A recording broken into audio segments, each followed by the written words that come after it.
Qu'est-ce qui relie notre vie d'entrepreneur avec notre vie de maman, notre vie de parent? Comment trouver l'équilibre entre, notre vie professionnelle et notre vie, personnelle? Quels sont les points communs avec notre entreprise et nos enfants? Aujourd'hui, j'ai la chance, de recevoir dans les Happy Woman Talk Enna Guccia. Enna, elle est à la fois maman et belle-maman dans une famille recomposée de 4 enfants. Elle est aussi infopreneur et elle est la fondatrice du blog La Famille Positive. Reste bien avec nous, tu vas découvrir la vision d'Enna, comment elle, justement concilie sa vie de maman, sa vie d'entrepreneur, comment elle, elle fait grandir son entreprise, tout comme elle, nourrit la relation avec ses enfants. C'est une interview aujourd'hui très inspirante que je te propose, encore un super moment authentique comme j'aime. Alors à tout de suite, de l'autre côté. Bonjour Edna, bienvenue dans cette émission des Happy Woman Talk. Je suis ravie de t'accueillir aujourd'hui et vraiment pour démarrer, qu'on se mette tout de suite dans le bain, est-ce que tu peux nous parler de justement de ton cheminement vers la discipline positive et comme tu es porteur de la famille positive, voilà, comment est né ton projet et est-ce que tu peux expliquer voilà, à ma communauté ce qui t'a amené en fait à cette voie, ce choix? Merci beaucoup en tout cas pour ton invitation Isabelle, je suis ravie d'être avec toi et effectivement la famille positive c'est toute une histoire puisque, au départ j'étais pas, prédestinée à faire de la discipline positive. D'ailleurs j'étais plutôt une maman, pas très fière de moi en fait. J'étais pas la maman que j'avais envie d'être et quand, j'ai recomposé en fait je suis, maman dans une famille recomposée et quand on a recomposé, notre famille, j'avais mes enfants pas tout le temps et quand j'avais mes enfants, en fait, c'était terrible pour moi parce que parfois ça se passait mal, bah, comme ça peut Mhm. mal se passer quand on est une maman, qu'on s'énerve après ses enfants et tout. Et quand ils allaient chez leur père, et bien en fait, je me disais mais quel dommage déjà qu'on partage pas beaucoup de temps ensemble. C'est Mm. vraiment dommage qu'en fait on n'arrive pas à avoir. J'avais envie d'avoir que des bons moments avec mes enfants. Et c'est comme ça que je me suis tournée un petit peu vers les méthodes d'éducation positive. Et j'ai eu la chance parce que c'est assez. J'étais déjà un peu dans le développement personnel, j'aimais bien savoir me questionner sur le bonheur, sur tout ça. Et le bonheur en famille, je suis tombée sur la discipline positive, le livre La discipline positive, qui était un livre, d'ailleurs, je suis tombée un petit peu dessus par hasard. Alors, même si on peut penser qu'il n'y a jamais de hasard, en tout cas, il était là. Oui, je partage aussi ça, mais je te laisse continuer, vas-y. Il était là au bon moment. Oui. Et sur la couverture du livre, il y avait écrit comment éduquer avec fermeté et bienveillance. Mm. Et quand j'ai vu ces deux mots-là et puis les mots discipline positive qui étaient associés, je trouvais que c'était assez dissonant, mais je me suis dit finalement, si on arrive à faire les deux à la fois, ça peut être chouette. Et bon, le livre, sur la couverture, il y avait écrit vendu à plus d'1 million d'exemplaires. Je me dis, bon, Ah il oui, doit y avoir des bonnes il doit y choses avoir un truc à quand lire. même, il y a des recettes. Au moins par curiosité, je vais aller regarder ce que me dit ce livre. Exactement. Et en fait, ça a été une vraie révélation pour moi. J'ai trouvé Mm. ça génial et je suis tombée dessus, en fait, juste au moment où il était en tête de gondole, ce livre-là. C'est pour ça aussi que je suis tombée dessus, sans doute, parce que, il sortait tout juste et c'était le tout début de la discipline positive en France, même si la discipline positive, c'est une approche qui existe depuis, plusieurs décennies aux États-Unis. Et Alors, donc quand c'était je quand pour toi? C'était à quelle année pour toi en cette 2012, le livre a 2012, été d'accord. publié en 2012 et je suis tombée dessus, voilà, alors que j'avais déjà commencé à faire des recherches autour de l'éducation positive, mais certains livres m'avaient complètement découragée. C'est-à-dire que Mm. moi, j'étais plutôt, j'aime bien dire, il y a la maman, moi j'étais un peu une maman dragon, c'est-à-dire que je voulais que les choses elles soient claires. J'avais plutôt un manque de bienveillance qu'un manque de fermeté. Aujourd'hui, dans les parents que j'accompagne, je me rends compte qu'on a en fait, souvent, on a soit un manque de bienveillance, soit un manque de fermeté. Et on se rend compte que fermeté et bienveillance doivent être conjuguées parce que sinon, il manque quelque chose. Mm. Et donc, moi, ce que je me suis rendu compte, parce que quand je lisais des livres, je me disais, mais en fait, je suis une mère horrible, je suis un tyran. Mais en lisant ce livre, ça m'a beaucoup déculpabilisée parce que la fermeté dont on a besoin et dont Jen Nelson parle dans son livre, en fait, je l'avais déjà. J'avais juste besoin de Mmh. développer davantage de bienveillance. Et ça, c'est aussi déjà une démarche positive de se dire, ben non, c'est pas que je suis pas bien et que je dois changer, c'est qu'il me manque des choses.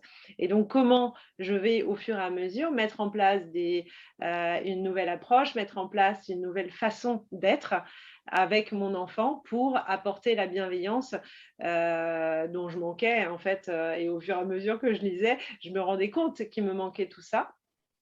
Mais qu'en même temps, la part de moi qui était très ferme, très rigoureuse, très à cheval sur un certain nombre de choses, était nécessaire aussi pour aider l'enfant à grandir. L'enfant, il a besoin d'un cadre et Bien il sûr. a besoin aussi de Oui. bienveillance. Donc, Mmh. j'étais plus la mère horrible que j'étais. J'étais une mère à qui il manquait des outils. Et donc, c'est dans la discipline positive que je les ai trouvés.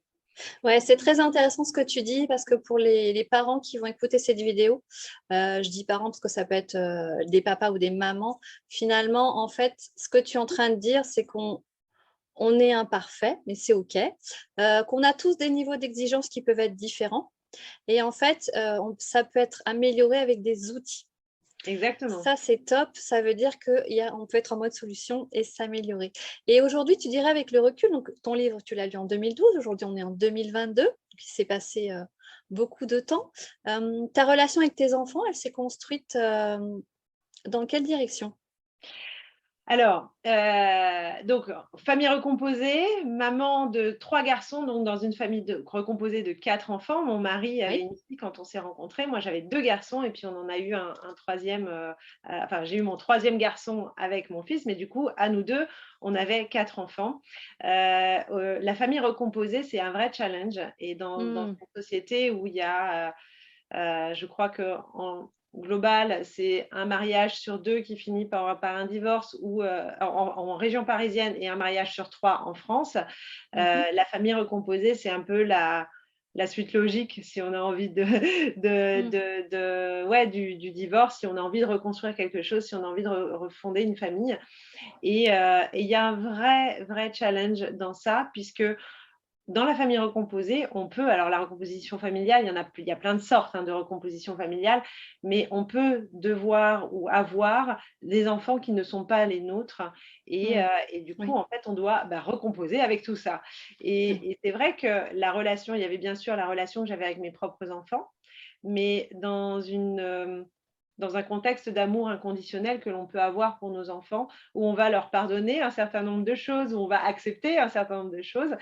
Avec les enfants de l'autre, eh ben, c'est pas tout à fait la même chose. Et puis, plus facilement, on va pouvoir avoir du mal à trouver sa place de Mmh. beau-père, de belle-mère, et de voir finalement qu'est-ce que je veux moi pour mes enfants avec mon conjoint, et qu'est-ce que mon conjoint il veut pour ses enfants avec moi, et qu'est-ce qu'on fait Mmh. avec tout ça. Donc, Ouais. donc c'est un peu Sacré challenge! On un est en vrai mode challenge, hein. c'est ça, c'est ça. Et c'est pas évident. C'est pas évident parce que même si la fille de mon mari, je m'étais dit, mais si je veux l'éduquer comme si c'était ma fille, Mmh. etc. Ben, en fait, l'éducation, tu la fais pas tout seul et tu décides pas de façon Mmh. unilatérale que tu vas Oui. éduquer un enfant comme si c'était ton propre enfant. D'autant plus si cet enfant-là, bah, il a deux parents qui sont là pour prendre les décisions. Donc, c'est quel est le champ, ça va aider à définir le champ Mmh. de la relation que l'on va tisser avec nos enfants. Et puis, c'est clair que ça m'a beaucoup aidée avec la fille de mon mari avec qui aujourd'hui elle a 24 ans.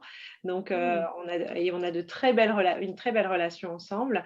Mes enfants ont grandi puisque quand on s'est connus, ils avaient 4 et 6 ans et donc en 2012, ils avaient, je réfléchis, ils avaient, 8 et 6 ans.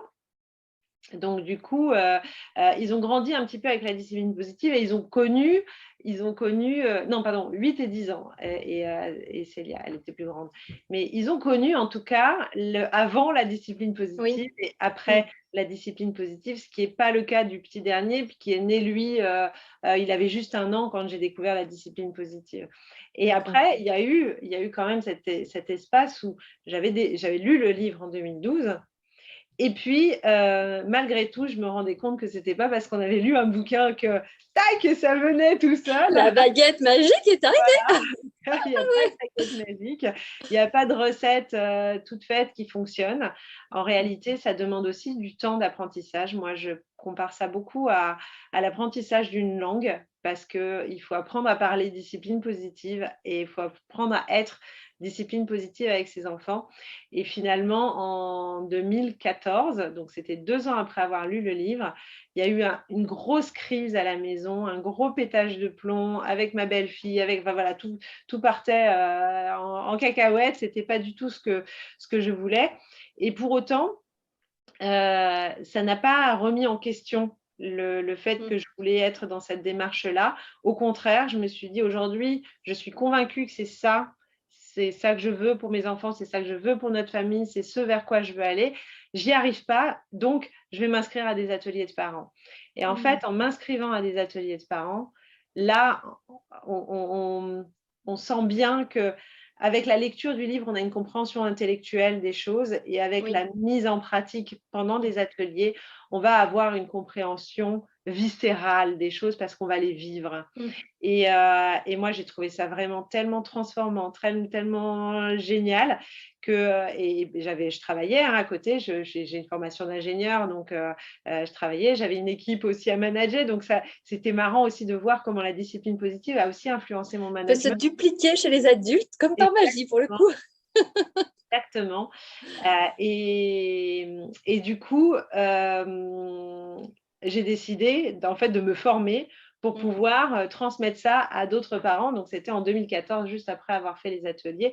Parce que par ailleurs, moi, au boulot, en fait, j'en parlais autour de moi, j'en parlais à mes collègues. Je disais, waouh, c'est génial, j'ai découvert un truc et tout.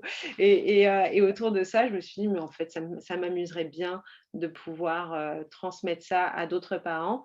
Et en fait, j'ai fait ça pendant 2 ans. Et ensuite, j'ai décidé de vraiment consacrer mon activité à ça. Et c'est comme ça que j'ai créé la famille positive, que je me suis formée à être facilitatrice. Enfin, j'étais formée facilitatrice. Et en 2016, donc, j'ai quitté mon job pour pouvoir faire de la discipline positive mon activité principale. Parce qu'en fait, à partir du moment où je me suis formée pour être facilitatrice et accompagner des parents, je n'ai pas arrêté de me former à la discipline positive dans la classe, parce qu'on intervient aussi dans les classes, à la discipline positive pour les managers, puisque c'était aussi un domaine qui me parlait et je trouvais ça intéressant. Et voilà, et en fait, la famille positive, c'est au départ le nom de mon blog que j'avais mis en place pour partager un peu mon expérience, parce que j'avais vraiment envie, je me suis dit, si tout le monde avait les outils de la discipline positive entre les mains, en fait, ça permettrait vraiment d'avoir plus de facilité dans les relations, dans toutes les relations, et que des enfants qui sont éduqués avec la discipline positive, on va développer chez eux tout un tas de choses qui vont être de l'ordre de on a le droit de ne pas être d'accord, pour autant on peut continuer à se respecter. Et à se parler gentiment, sans se se crier parler. dessus et à Voilà. garder une communication qui est de l'ordre du raisonnable, assez posé. Oui, c'est sûr que. Et surtout de l'ordre de la recherche de solutions, c'est-à-dire on n'a pas besoin d'être Recherche de d'accord. En solution. revanche, on peut trouver un terrain d'entente et ça peut se faire que dans le respect mutuel. Et le respect mutuel, ça fait partie un petit peu des fondements de la discipline positive, c'est-à-dire je me respecte, moi, et je te respecte. Et c'est aussi dans ça qu'on retrouve les notions de fermeté et de bienveillance. C'est dans la fermeté, je vais annoncer à l'autre quelles sont les limites et le cadre que je pose parce que je me respecte moi. Et dans nos interactions, j'ai besoin d'être respectée dans ce que je suis et dans ce que imposent les situations, le cadre de vie des uns et des autres. Et puis, dans la bienveillance, il y a le respect de l'autre. Et Mmh. c'est vraiment tout cet équilibre-là. Et quand on rentre vraiment dans la discipline positive, on se rend compte qu'au-delà de la relation parent-enfant, on vient vraiment travailler un style de vie et une forme de relation à l'autre qui est apaisée Mmh. et qui va apporter beaucoup de sérénité dans nos vies, en fait. Donc toi, Enna, tu es, une super maman. 3 enfants plus, je dis une belle fille, donc déjà ça fait voilà une belle famille, hein, 4 enfants. Et voilà, il faut pouvoir, avoir la capacité à comment dire? À être, à accueillir toutes les petites personnalités d'enfants, garçons et filles et cetera, avec des tranches d'âge qui sont échelonnées, hein, puisque ton plus jeune, je crois, aux alentours de 10 ans maintenant, et 10 tu dis que ans. ta grande belle-fille, elle a 24 ans, donc voilà, tu as une belle tranche d'âge. Tu es aussi une maman qui travaille de chez toi. Oui. Donc tu as fait qu'est-ce qui t'a motivé à faire ce choix? Alors, il y a plusieurs choses. Bien sûr, déjà le fait de travailler dans un domaine qui me passionne, et qui me Mmh. passionnait. Oui, Hem, on le voit, tu le vibres, hein, que tu l'aimes enfin, que tu as surtout envie de le partager, c'est ça. que tu as envie de faire passer le message, au monde en fait, à la planète, qu'on peut, avoir une vie harmonieuse dans sa vie de famille. Complètement. Complètement parce que, je sais que notamment quand les enfants sont jeunes, il peut y avoir des moments de grand découragement en se disant: Mmh. «Mais bon sang, mais si j'avais su que c'était ça la maternité, la parentalité, Ouais. peut-être que j'aurais réfléchi un petit peu plus avant de décider d'avoir des enfants». Je sais que tous les parents se le disent et il y a pas et c'est OK Mmh. en fait, il y a pas de culpabilité à avoir avec ce sentiment-là, mais c'est comment je remets au centre Mmh. aussi mon Ouais. bien-être parce que si je ne suis pas bien avec moi-même, si je ne me sens pas bien, en fait, je ne peux pas être bien avec les autres. Donc il y a aussi ça, cette prise de conscience de se dire: «Il y a pas d'égoïsme à dire: "OK, je me fais du bien et j'ai besoin de me sentir bien"». Parce qu'en réalité, tout le monde va pouvoir en bénéficier. Donc ça fait partie des choses, qui sont essentielles à transmettre et c'est vrai que j'étais maman active. J'avais, près de entre 2 heures et demie et 3 heures de transport par jour Mmh. pour Ah aller oui. travailler. Mmh. Et j'ai eu à un moment donné l'opportunité de quitter l'entreprise, avec voilà des facilités qui m'ont permis de me dire: «OK, allez, je me lance parce que je sens que c'est ça qui vibre chez moi et j'ai envie de me mettre à mon compte et j'ai envie de pouvoir justement, hem, choisir de ce que j'ai envie de faire, être son propre patron, c'est pas simple parce que ça demande une certaine rigueur, Oui. ça crée il y a des aléas, il faut, un peu manager, justement la famille, le travail, l'organisation et cetera et en même temps, c'est vrai que pour moi, c'était l'opportunité d'être complètement libre du temps que je peux accorder à mes enfants, à ma famille, à mon mari et du temps que j'accorde à mon travail. Et si, par exemple, il y a des choses que j'avais prévu de faire dans la journée que j'ai pas pu faire pour, une raison ou une autre, et ben, je suis libre aussi de me dire: «Bah, ce soir, je vais travailler pour, faire ce que j'avais à faire». Parce que j'avais besoin peut-être, dans la journée d'aller voir une administration qui n'est ouverte que, de, de Comme 13h30 de à par 16h. hasard, de 15h30 à, 17h. C'est ça et avec la vie de salarié que j'avais, c'était compliqué parce que tout ça, on le reporte, alors on le reporte soit sur le mercredi parce que pareil, j'avais déjà fait le choix de ne pas travailler le mercredi pour pouvoir m'occuper de ma famille et de la logistique familiale. Mais du coup, en fait, on est tellement en train de courir partout, on est tellement en train d'essayer de tout gérer que, ben, on se retrouve, au bord du burn-out et moi, des parents en burn-out, j'en accompagne aussi aujourd'hui dans mon activité Mmh. et je crois qu'il y a vraiment un travail à faire quand on décide de se mettre à son compte, c'est de savoir évaluer quelles sont les choses les plus importantes pour nous dans la vie et du coup, ça veut dire qu'il va falloir gérer les priorités.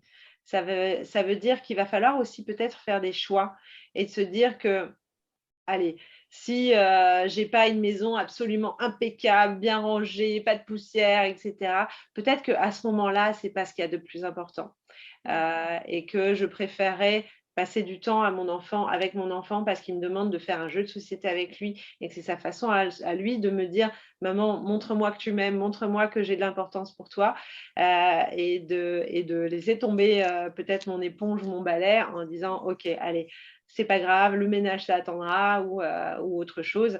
Mais donc il y a vraiment ce truc-là de se poser la question: «OK, c'est quoi ce qui est important pour moi aujourd'hui?» Ouais, c'est fou quand j'entends ce que tu dis parce qu'on est encore, tu es encore en train de nous dire, Edna, et c'est pas un reproche, hein, mais qu'on est, nous les femmes, encore beaucoup sous le poids des injonctions de, maison nickel, lieu de vie impeccable, syndrome de madame parfaite. C'est encore un truc qui nous colle à la peau, on est en Ah ouais, 2022. complètement. Et puis qu'on doit se poser la question en conscience, donc ça demande un effort de dire: «Est-ce que je priorise, la maison nickel ou le moment de qualité avec mon enfant?» Mmh. Voilà, ça m'interpelle quand j'entends ça et ben, ça me fait du bien d'entendre que, oui, il est temps de lâcher prise Et il est temps de sur lâcher prise, exactement. Et en réalité, on se l'impose, hein, on va avoir, on se pose des exigences. on se l'impose ou c'est pas aussi, quelque part un héritage qu'on a encore, dans notre, sac à dos, que la société nous remet gentiment dessus, que peut-être encore, des conjoints masculins nous remettent aussi inconsciemment de ça, on hérite aussi peut-être du propre schéma de nos mères Mmh. et c'est pas, j'ai pas l'impression que ça soit encore complètement au clair, en fait, chez Ah beaucoup de mais femmes moi je dis: aujourd'hui. «C'est sûr que non, hein, c'est sûr que non», et Mmh. quand je travaillais dans une grosse entreprise, il y avait un réseau féminin de l'entreprise. Donc je veux dire, si on a encore besoin de créer ce genre de Oui. choses pour donner des outils, pour donner des espaces de réflexion aux femmes, c'est que c'est pas encore OK en fait, Mmh. et il faut déconstruire les schémas que l'on a connus. Après, faire le ménage et cetera, la conséquence, c'est d'avoir un lieu de vie où on se sent, On où qui est propre bien et dans sûr, lequel mais on se bien sent sûr. bien. Et du coup, en tout cas, il faut se poser la question à un moment donné, on ne peut pas être sur tous les fronts et puis on n'est pas Oui. parfait non plus. Donc, c'est qu'est-ce qui est le plus important pour moi et qu'est-ce que je vais mettre en priorité dans ce qu'on appelle notre vase en discipline positive. On va vraiment faire aussi ce travail-là de se dire, OK, c'est quoi qui est important et c'est quoi qui me fait du bien, et ces choses qui me font du bien, en fait, je vais pas passer à côté au détriment, enfin, je vais pas, ouais, mettre ça de côté parce que j'ai d'autres choses à faire qui peut-être ne sont pas aussi importantes, enfin, les plus importantes, ou qui en réalité ne sont peut-être pas aussi importantes que ça. Et Donc, concrètement, dans ta journée, est-ce que tu peux nous partager des astuces ou, c'est quoi un peu ta journée type, Edna? Comment tu, voilà, tu te répartis, sur une journée bah, ty ma journée journée type, en fait, type? elle est, c'est marrant parce qu'effectivement, il y a une vraie routine qui s'est mise en place. Déjà, je me lève et puis depuis que je ne travaille plus avec mes 2 heures et demie, 3 heures de transport par jour, je prends un plaisir fou à pouvoir accompagner mon fils à l'école. Mmh. Donc le matin, eh bien, on se lève, on se prépare et on va à l'école à pied parce qu'elle est pas très loin. Et quand je reviens, en fait, j'ai la chance d'habiter dans un endroit où il y a de la verdure et il y a un bois pas très loin de chez moi, et quand je reviens, en fait, je fais le détour par la forêt et je rentre par la forêt. C'est vraiment un moment de respiration et puis c'est un moment aussi de réflexion où je vais poser aussi, bon, bah, aujourd'hui, c'est quoi mes priorités et qu'est-ce que j'ai envie d'accomplir? Donc c'est ça, à la fois je marche, je fais la balade parce que j'ai un petit chien, je fais la balade au chien, et une fois que je rentre à la maison, eh bien, je me mets en place dans, ma journée, ma routine de travail. Alors j'ai, un agenda avec des interviews, avec, des rendez-vous, avec, des choses à faire aussi, que pour faire avancer les projets sur lesquels je me trouve. Et puis, eh bien, ça peut être ponctué aussi, eh bien, de rencontres avec des amis parce que ça fait partie de mes valeurs hautes Mmh. d'être, voilà, de consacrer du temps aux personnes que j'aime. Donc ça m'arrive de planifier ça en journée, de, faire quelques courses, et ça aussi je le fais en journée parce que les magasins sont ouverts la journée et qu'il y a moins de monde et que ça permet d'optimiser le temps. Et puis à partir du moment où le soir, les enfants, rentrent à la maison, on se met en route sur la routine du soir et là, jusqu'à ce que les enfants soient couchés et après, souvent je me remets au travail, le soir et ou je me prends un moment de détente. Mais j'organise vraiment ça, c'est vraiment cette liberté-là de se Mmh. dire finalement, en conscience, je Mmh. choisis de faire ce que je veux Oui. pendant ma journée. C'est le mot que j'entends, en conscience, en fait, et en même temps, j'entends que c'est très fluide chez toi. Une fois que c'est, une fois que tu as capté ce qui était bon et juste pour toi, en fait, c'est fluide, c'est naturel et certainement qu'il y a aussi des bénéfices, est-ce que tu pourrais aussi nous parler des bénéfices de toi, comme tu cultives une certaine zénitude par rapport à ton mode de vie professionnel. Hem, Comment ça se concrétise les bénéfices justement dans la passerelle, équilibre vie pro, vie perso avec tes enfants? Mmh. Alors justement, ce travail-là, je pense que c'est vraiment important et moi je ne l'avais pas fait au début, hein. C'est assez récemment que j'ai fait ce travail-là d'identifier quelles sont les valeurs hautes qui sont dans ma vie. À savoir, finalement, transmettre la discipline positive, ça fait partie de mes valeurs hautes. Transmettre pas que la discipline positive, en fait, j'aime transmettre ce que je découvre et comme j'aime me Mmh. former, je suis très curieuse, j'aime discuter, échanger, partager ces choses-là. Donc ça fait partie de mes valeurs hautes. Ma autre valeur haute, c'est de passer du temps avec les gens que j'aime, que ce soit des amis ou ma famille et donc ça, c'est important. Et puis enfin, dernière valeur haute, c'est aussi d'avoir un espace de vie et de travail où je me sens bien. Mmh. Et ce qui m'amène pourquoi c'est important d'identifier ces valeurs hautes?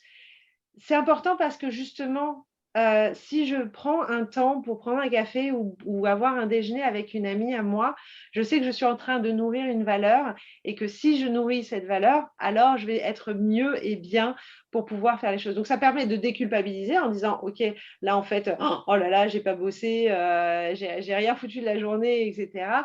En fait, c'est OK parce que pour être bien et pour pouvoir attaquer le boulot et pour pouvoir faire face à toutes ces choses-là qu'on a à faire dans nos vies, dans nos journées, eh bien, en fait, il faut nourrir ces choses-là Mmh. qui nous font du bien.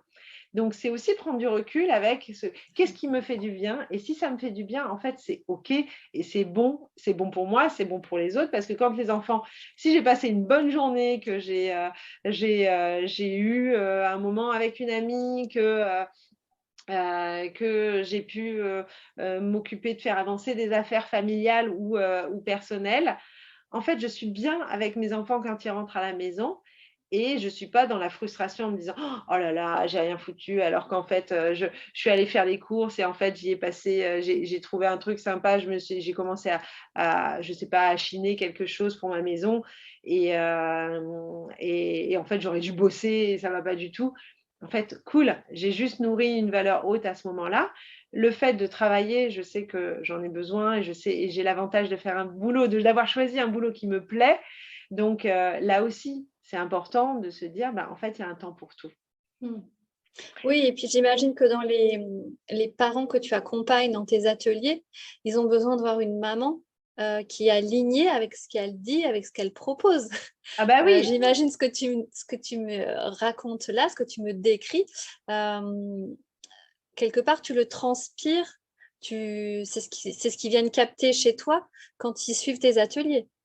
Oui, oui, complètement et pareil avec nos enfants, c'est important qu'ils voient aussi Mmh. une maman qui sait faire des choix et qui sait prioriser les choses et il y a des mamans, notamment, on voit des mamans, mais qui donnent tout leur temps, tout leur, oui, elles aiment c'est pas qu'elles aiment pas faire des massages ou qu'elles aiment pas aller se balader, non, c'est qu'en fait, elles disent: «Non, j'ai pas le temps» et en fait, c'est vraiment essentiel de prendre ce temps-là parce que, c'est ce qui va nous permettre d'affronter la peut-être une soirée plus sereine, et cetera. Quand on a passé une dure journée, quand ça a été, compliqué et moi je le dis à des mamans qui rentrent du travail, par exemple, qui vont rentrer à pied et elles sont tac, tac, tac, elles sont, au pas de course, elles rentrent vite, vite, vite à la maison.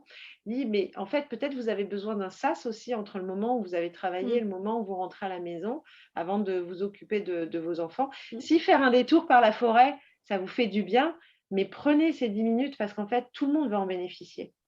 Donc c'est aussi voir que, c'est pas parce qu'on donne tout à nos enfants qu'ils vont être plus heureux, qu'on va être mieux, qu'on va se sentir, au contraire, on risque de s'épuiser. Donc c'est important de s'accorder des moments-là et ces moments-là et de le faire sans culpabilité, en fait. Ouais, là, j'entends qu'il y a une notion d'autorisation. Oui, il faut Que s'autoriser. Mais moi, ouais, il y a encore une fois, hein, dans cette injonction de oui. soit une femme parfaite, la businesswoman, la mère parfaite, la femme au foyer En parfaite, mode Instagram, tout est nickel chez moi. voilà, nickel et tout. Et ben, on se fout la pression et c'est en Ouais, se c'est terrible. mettant la pression qu'au final, à un moment donné, on dit ah, j'y arrive pas, j'y arrive pas. Ok, alors là, quand on est dans cet état-là, c'est juste, je pose tout et je me dis, ok, qu'est-ce que je peux faire là maintenant qui va me faire du bien et qui va me permettre de faire redescendre la pression.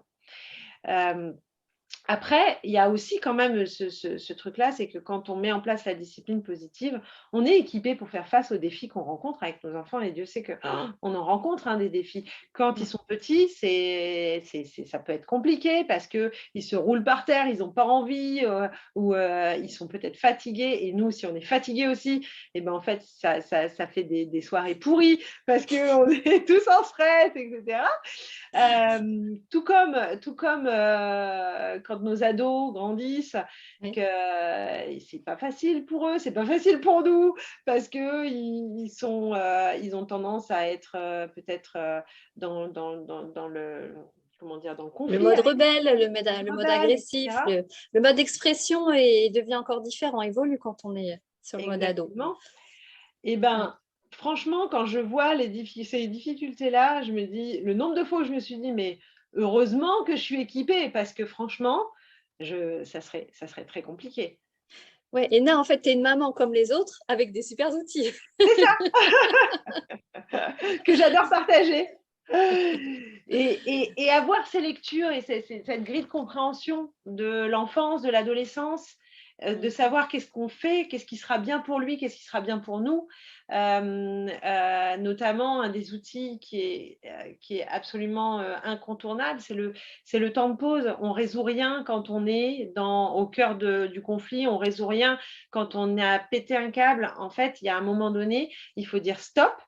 Stop, on arrête là tout de suite parce qu'en fait, on ne peut arriver à rien et vraiment, on est câblé comme ça. C'est-à-dire que quand on est sous stress, on ne va pas réussir à trouver des solutions, on ne va pas réussir à avoir de l'empathie pour l'autre, on va être dans un mode peut-être d'agressivité ou de repli sur soi-même qui va n'amener à rien de bien. Donc, faire un temps de pause, c'est de dire, OK, là, en fait, on n'est pas capable, ni toi ni moi, d'arriver à quelque chose qui va nous amener vers une issue positive ou favorable. On va stopper là. Et puis, par contre, c'est pas juste on arrête et puis on n'en parle plus. C'est une fois qu'on s'est redonné la capacité à traiter les choses de façon calme, posée, responsable, raisonnée, alors on peut avoir une discussion. OK, ce qui s'est passé là, c'est pas OK parce que voilà ce que ça génère chez moi. Voilà aussi dans quel état émotionnel je suis et peut-être que je suis fatiguée en ce moment, peut-être qu'il y a des choses qui sont difficiles à gérer. Maintenant, comment on fait pour aller vers quelque chose qui te convienne à toi et à moi? Mais cette discussion-là, on ne peut l'avoir que si on est dans un mode apaisé, si on est capable d'être raisonnable, pas quand on est énervé. Donc ça fait Oui, partie. pas à chaud, en fait. Là, ce que tu es en Non, train de dire, le conseil que tu donnes, c'est s'il y a crise, on se dit stop. Donc, concrètement, on sort chacun de la pièce, on va dormir, on évite de se voir physiquement, c'est ça? on fait quelque chose qui nous fait du bien.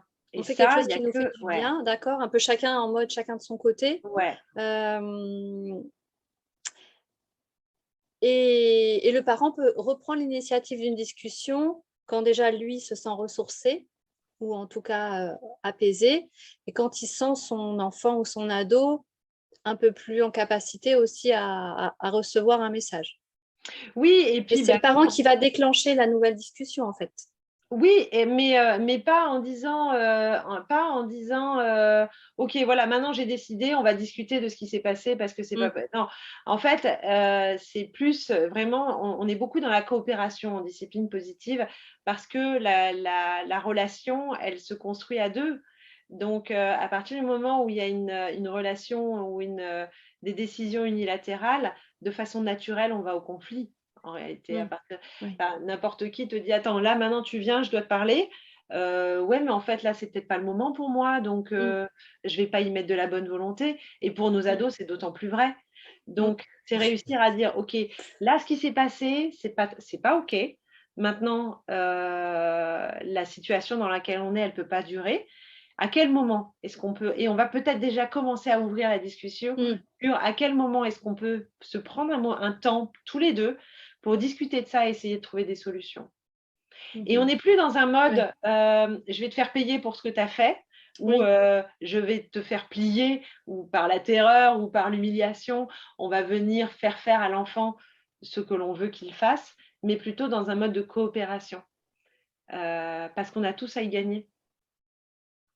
Et ça aussi, c'est quelque chose, qui se met en place. Alors ça ne veut pas dire que c'est facile, ça ne veut pas dire que c'est toujours fluide, hem et on va avoir d'autres espaces ou d'autres outils qui vont amener à pouvoir, poser la discussion. Il y a le temps d'échange en famille, il y a, la recherche de solutions aussi, il y a vraiment un truc de recherche de solutions.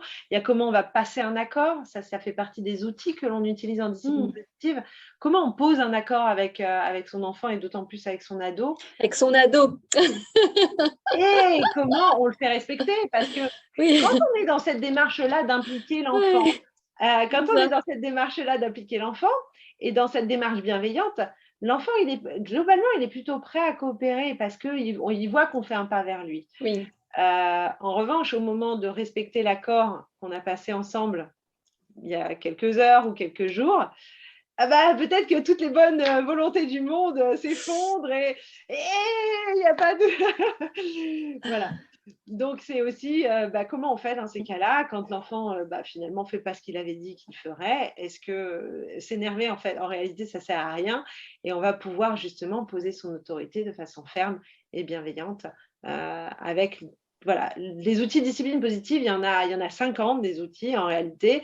Donc quand, on va choisir un outil en fonction de notre personnalité, en fonction de la personnalité de notre enfant et en réalité, tous les outils ne fonctionnent pas pour tout le monde. Il y en a avec Mmh. lesquels on est OK, d'autres avec lesquels on n'est pas OK.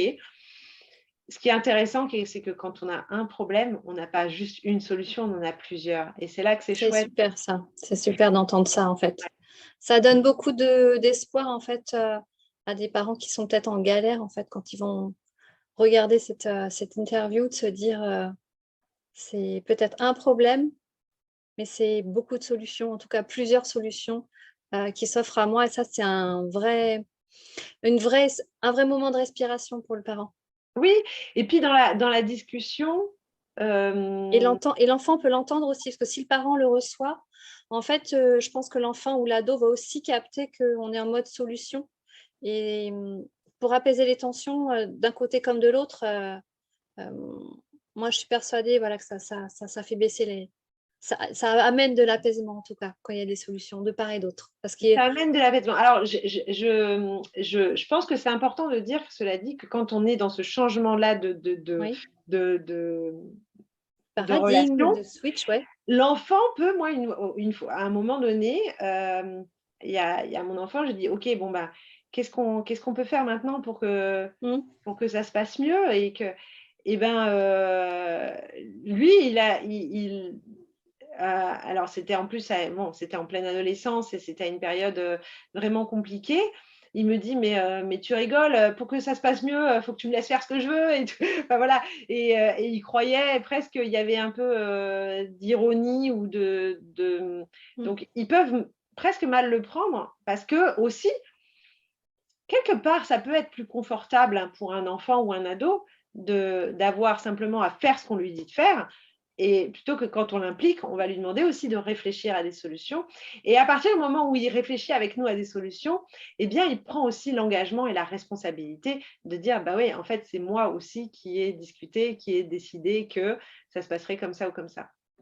Donc c'est tout ça que ça apporte, en fait, la discipline positive. C'est aussi ce truc-là de dire: «Comment je prends soin de la relation que j'ai avec mon enfant?» Comment je vais mettre en place aussi une relation sur le long terme? Parce que, c'est sûr qu'un enfant qui ne fait pas ce qu'on lui demande, Si on veut absolument qu'ils le fassent là, maintenant, tout de suite, il y a des façons très efficaces et très rapides sur le court Très terme. coercitif peut-être. Sur le court terme, pour leur faire faire ce qu'on a envie de faire. Maintenant, sur le long terme, qu'est-ce que ça va donner? C'est peut-être pas ce qu'on attend en fait de la relation. Donc il y a aussi la discipline positive, c'est quand même c'est pas un sprint, c'est un marathon. C'est je construis quelque chose sur le long terme avec mon enfant, et la qualité des relations que je vais avoir quand il sera peut-être adulte va aussi dépendre de la relation que j'ai eue pendant les années d'enfance. Et en réalité, quand on a le nez dans l'enfance, quand on a nos enfants au quotidien, on a l'impression que c'est comme ça et que ça sera toujours comme ça. Mais quand on regarde sur la période d'une vie, on ne passe que 10% de temps avec nos enfants. Sur leur vie totale, on ne passe que 10% du temps. Sur notre vie, on passe que 10% du temps avec nos parents. Alors, c'est sûr que dans les premières années de la vie, on passe beaucoup de temps, mais on se rend compte que les enfants grandissent vite et que le temps passe vite et que finalement, assez rapidement, ils vont prendre leur envol et vivre leur vie. Alors, quelle est la qualité des relations? Qu'est-ce que je veux qu'ils aient développé? Qu'est-ce que je veux qu'ils aient quelles sont les valeurs que je vais leur inculquer pour aller vivre cette vie-là? Et en fait, c'est là le travail du parent. Alors là, je suis en train de Ouais, partir c'est dans vraiment la clé, hein. Ouais. C'est une clé importante. C'est très, très intéressant de voir à long terme, comme d'ailleurs dans l'entrepreneuriat, de voir à long terme, et pas juste…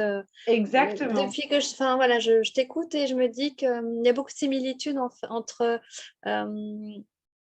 éduquer un enfant dans le cadre de la discipline positive, avec les valeurs et la stratégie qu'emmène la discipline positive, et puis la temporalité aussi, et aussi le cycle de la vie d'un entrepreneur. Exactement. Et c'était une raison pour laquelle j'avais vraiment envie que tu viennes nous délivrer ce message dans cette interview, parce que c'est lié en fait. Et on n'a pas que la casquette de maman, d'épouse, de femme, d'entrepreneur. On est liés, c'est un tout. Et puis, chaque casquette a un petit peu son cycle de vie, mais finalement, moi, je remarque que être entrepreneur et être maman, c'est quand même sur du long terme. C'est Mais entreprendre l'entreprise, sa vie. mais clairement, et l'entreprise, quand on est notamment auto-entrepreneur, infopreneur, solopreneur, même si on travaille avec d'autres, l'entreprise, c'est quand même un peu notre bébé aussi. Et c'est comment je Oui. construis la structure et la pérennité de mon activité pour à la fois qu'on ait de bonnes relations ensemble, hein, tant qu'à faire, entre mon entreprise et moi, que je ne devienne pas esclave de mon entreprise comme je deviendrai esclave de mes enfants. Et comment j'assure la santé, la bonne santé de mon entreprise à travers les décisions que je vais prendre. Et qu'effectivement, je le disais encore ce matin dans un groupe auquel je participe d'entrepreneurs, en réalité, on n'a jamais fini de travailler. Parce que demain, j'ai encore des choses à faire, et que si on ne prend pas soin de soi en fait, on pourrait y passer notre vie. On pourrait y passer tout notre temps à travailler. Donc, c'est aussi trouver cet équilibre-là, vie pro, vie perso. Quel temps j'alloue et quels sont les objectifs que je me fixe dans mon entreprise et dans les projets que je mène, pour que ça pérennise aussi. On peut faire des actions coup de poing, mais une fois que l'action coup de poing est terminée, on se retrouve un peu au point zéro. Donc, c'est comment je vais mettre en place une stratégie, comment je vais mettre en place des choses qui me permettent de vivre avec mon entreprise sur le long terme et en bon terme, tant qu'à faire. En bon terme, exactement. Et là, on va arriver au bout de l'interview. Est-ce que tu aurais envie de partager un tout dernier conseil? Je te laisse le mot de la fin, tu as carte blanche. Oui, il y a quelque chose que c'est justement de se dire, on est imparfait et on n'est pas des superwoman, on n'est pas des super. Donc, il faut savoir aussi demander de l'aide. Ça faisait partie des choses auxquelles, quand tu m'as demandé de quoi on pourrait parler, c'est aussi de se dire, finalement, si j'ai envie que mes enfants ils soient autonomes, responsables, Mmh. c'est comment aussi je les implique dans la vie où j'ai pas besoin de tout faire moi-même. Et il y a un des outils aussi qu'on met en place très rapidement, c'est la répartition des rôles et responsabilités et Mmh. demander à un enfant de l'aide pour la vie de la famille. On va le faire et je vais te donner 2-3 voilà, juste choses concrètes à faire. C'est-à-dire de se réunir en famille et de dire: «OK, pour que la maison, elle tourne, il y a besoin de faire quoi?» Il y a besoin de faire les lessives, il y a besoin de faire des courses, on met la table, on fait à manger, enfin, il y a toutes ces choses-là. Se poser et de se dire: «OK, qui Ouais. fait quoi aujourd'hui?» Bon, et ben, si c'est pas du tout équilibré, on va pouvoir dire: «Bon, vous voyez quand même, ça serait bien qu'on rééquilibre un petit peu les choses. Donc qu'est-ce que vous seriez en mesure ou qu'est-ce que vous seriez Mmh. d'accord de faire pour pouvoir contribuer à la vie de la famille?» Et la contribution, apporter sa Mmh mh. contribution au Mmh. fonctionnement de la famille, c'est aussi une façon pour, chacun des membres de se sentir exister et d'avoir de l'importance et de Mmh. l'utilité, se sentir utile. Dire à un enfant: «Ah non, surtout tu ne touches pas à ça», Mmh. ou «Laisse, je vais le faire moi-même», ça va pas renvoyer des choses très positives à l'enfant. C'est: «Tu es pas capable, je te fais pas confiance», Oui. Oui, oui, oui. et cetera, et Mmh. cetera. Alors que Mmh. si on les implique, alors ça Mmh. veut pas dire qu'ils vont pas râler de temps en temps, ça veut pas dire mais si on les implique, en fait, on va aussi leur donner une place et Oui. de l'importance et nous, ça va nous soulager et ça fait partie aussi des choses qu'il faut savoir, faire quand on est entrepreneur. C'est bien sûr gérer les priorités, mais aussi savoir demander de l'aide ou Mmh. savoir déléguer, un Complètement. certain nombre de choses et Complètement. Ouais. Ouais, ouais, je te rejoins à 3000% là-dessus. donc ça, c'est un petit peu Ouais. la casquette, maman entrepreneuse qui va dire: «Bah, Mmh. ouais, peut-être que mes ados, ils peuvent aussi préparer un repas de temps en temps et que je suis pas obligée de parce que j'ai besoin de finir un truc, je suis pas obligée de tout arrêter pour m'occuper d'eux, mais de leur dire: "Bah, tiens, tu veux bien préparer, tu t'en occupes ce soir parce que j'ai un truc à finir." Ça va être aussi ça va créer cette cohésion. Ça va permettre de dégager du temps pour, notre entreprise. Et puis aussi poser les choses parce que quand on travaille à la maison, moi en l'occurrence je travaille de la maison, les enfants peuvent aussi croire qu'en fait on est mère au foyer. Mais Oh bah non alors, dis donc, ce serait bizarre ça! Ils croiraient ça les enfants. Mais dis donc, c'est ça, donc des fois on est en réunion comme ça, ils débarquent, bon alors, tu vois pump it up, j'ai vu de la lumière dans le bus, j'ai vu de la lumière dans le bureau de maman, c'est bon. tac, je rentre, on est à la maison. Non, non, c'est aussi poser le cadre à ce niveau-là et de se dire, bah, il y a des moments où on est ensemble, il y a des moments où je suis dans mon bureau ou à mon bureau et là, c'est mon espace de travail et demander de l'aide et les aider, en fait, les faire rentrer dans la contribution. Parce qu'accessoirement, quand on travaille, c'est aussi pour nous permettre, de vivre de façon agréable, de pouvoir peut-être voyager, de pouvoir, s'acheter des choses qui nous font plaisir et ça, c'est bien aussi qu'ils en prennent conscience. Mmh. Voilà. Top. Merci beaucoup Enna, c'est très, très riche ce que tu nous as partagé. Moi j'aime beaucoup le fait qu'on puisse, relier notre vie d'entrepreneur avec, une vie de maman qui est, outillée d'outils de discipline positive, qui est dans l'apprentissage et à l'école de la vie, l'apprentissage, c'est important. L'apprentissage par l'exemple, en fait, c'est beaucoup ce que je retiens de voilà, de l'interview. Je mettrai les pépites que tu as partagées et voilà, et puis les exemples concrets, notamment, voilà, celui de la petite feuille de route des listes de tâches à répartir, pour que la dans la maison, ça roule et que les parents n'aient pas puissent un petit peu, voilà, se que les enfants plutôt puissent contribuer à chacun à leur, tranche d'âge, par rapport à leur capacité à la vie de famille. Mmh. Et Na, où est-ce qu'on peut te retrouver, si on a envie de te suivre, si on a envie de voilà, d'aller plus loin avec toi? Et ben, lafamillepositive.com, c'est mon blog et on retrouvera, Ouais, toutes les choses. Je suis sur YouTube, je suis sur Instagram, je suis sur les réseaux sociaux. Voilà et puis, dans mon activité, j'ai l'immense chance, d'avoir, collaboré avec Béatrice Sabaté, donc qui est la psychologue clinicienne qui a importé la discipline positive en France, d'accord. qui traduit et qui adapte les ouvrages de Jen Nelson. En fait, on a créé pour les parents actifs et qui n'ont pas beaucoup de temps ou pour qui c'est compliqué de s'absenter, les ateliers de discipline positive en ligne. Donc, en fait, on a co-créé ces ateliers. C'est les ateliers officiels puisqu'ils ont été validés par Jen Nelson, la Top, créatrice de la discipline positive. top. Donc, ça aussi, ça fait partie des choses que j'ai développées pour pouvoir transmettre et apporter la discipline positive à un maximum de personnes parce que c'était vraiment là mon objectif quand j'ai démarré cette activité. Donc, lafamillepositive.com et après, ben, ça se décline. Ouais, je Ça se mettrai les décline liens.